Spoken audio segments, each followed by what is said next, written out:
आप देख रहे हैं संविधान और कानून SK live news.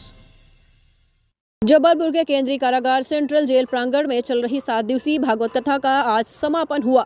Netaji Subhash Chandra Bose केंद्रीय कारागार में 7 दिनों से आयोजित भागवत महापुराण महायज्ञ का समापन हुआ, जिसमें अशोक आनंद महाराज जी के मुखारबिंद से कथा का वाचन केंद्रीय जेल प्रांगण में किया गया। केंद्रीय कारागृह के बंदियों के द्वारा 7 दिनों तक भागवत कथा का श्रवण किया गया।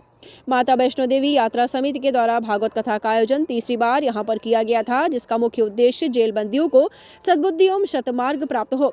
कथा के समापन आखिरी दिन विशाल भंडारे का आयोजन किया गया, जिसमें बड़ी संख्या में गणमान्य नागरिक समिति के सदस्य मौजूद रहे।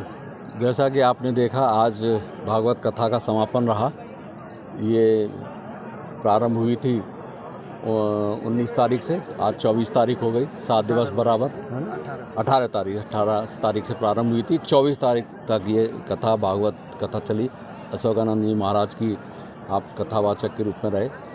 ये वैष्णव यात्रा समिति है, इसके माध्यम से प्रतिवर्ष ये लगभग जेल पर आयोजित की जाती रही है भागवत कथा, और पिछली बार कुछ कोरोना की वजह से नहीं हुई और आज अब की बार ये पुनः आयोजित हुई। जैसा आप देखेंगे, करीब करीब इस जेल पे 2800 बंदी हैं। सारे बंदियों ने भागवत कथा का आनंद लिया।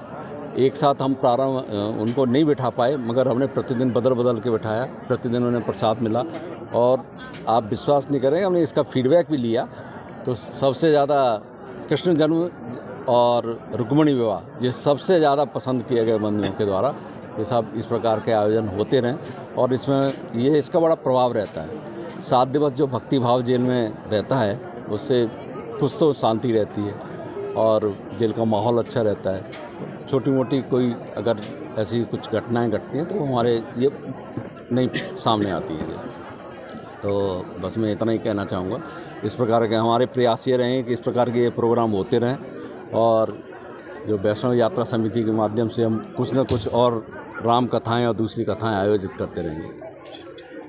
यात्रा सेवा समिति का हमेशा जन कल्याण उद्देश्य है, क्योंकि ये पल भर के आक्रोश में कुछ भी कर बैठते हैं और 4 दीवार के अंदर कैद हो जाते हैं।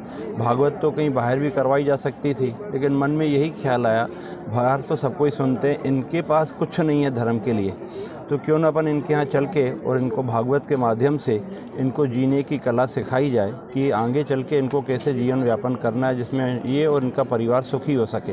अब 7 दिन में हम लोग ने देखा कि कुछ तो बदलाव आएगा।